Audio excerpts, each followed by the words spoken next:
So I was scrolling, thought I'd reply to some comments today.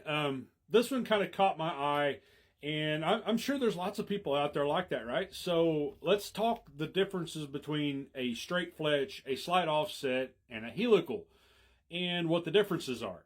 Now, I just grabbed a couple arrows here. This is an aluminum arrow with a 4-inch fletching, and I'll point it right towards the camera.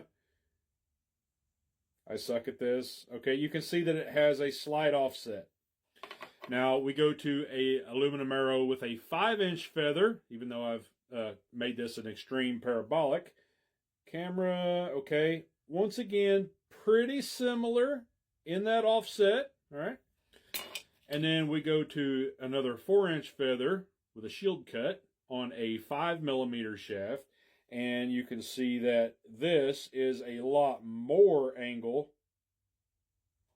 and a lot harder offset, or a helical. What's the difference in shooting? Well, you have to understand what Archer's paradox is, arrow deflection, proper dynamic spine, all of those things. Essentially, your arrow flexes during the shot, and a little flex actually adds forgiveness to the shot. But the more flex you have, the longer it takes for the arrow to recover and fly straight. Now, spinning that shaft, once that arrow's recovering and spinning, it will actually minimize the harmonics of it, and it will hopefully stabilize quicker.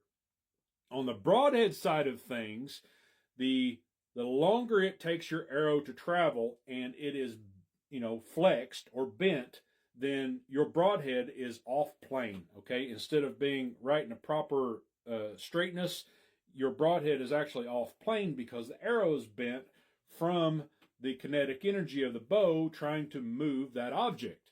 Does that make sense? So the longer your broadhead is off of the plane that is intended to, it will actually steer the arrow off in that scenario. This is why it is very popular to hunt with a slightly stiffer shaft than you would, say, shoot 3D through the summer, as well as making sure that you have just a little bit more rear drag, a little bit more helical, and making sure that your broadheads recover quickly. It's a rabbit hole, absolutely is. Now, let's talk about just the fletchings alone and how they affect downrange accuracy. Obviously, spinning a shaft, just like throwing a football, the tighter the spiral, the more accurate it's going to be, the less wind drift it's going to have, and the less drag it's going to have versus if you were to throw that wounded duck, right? It's just not going to fly straight. It's not going to have the same accuracy. But an arrow that spins quickly and has a low drag coefficient broadhead, then it's going to fly very well. However, if you increase the drag on the back of the arrow so much, it can affect the speed of your arrow downrange. Watching Ranch Fairy and some of the scanner videos where he's running radar, okay, and seeing speeds of arrows at 70 yards, pretty much explains all this. Now, when you go from a 3-fletch to a 4-fletch, it's pretty much the same thing. You can have a 3-fletch with an extreme offset, create a lot of rear drag, or you could have a 4-fletch that is a shorter fletching with less of an offset, create the same amount of drag. When it comes down to it, it's all about your personal preference and what works for you.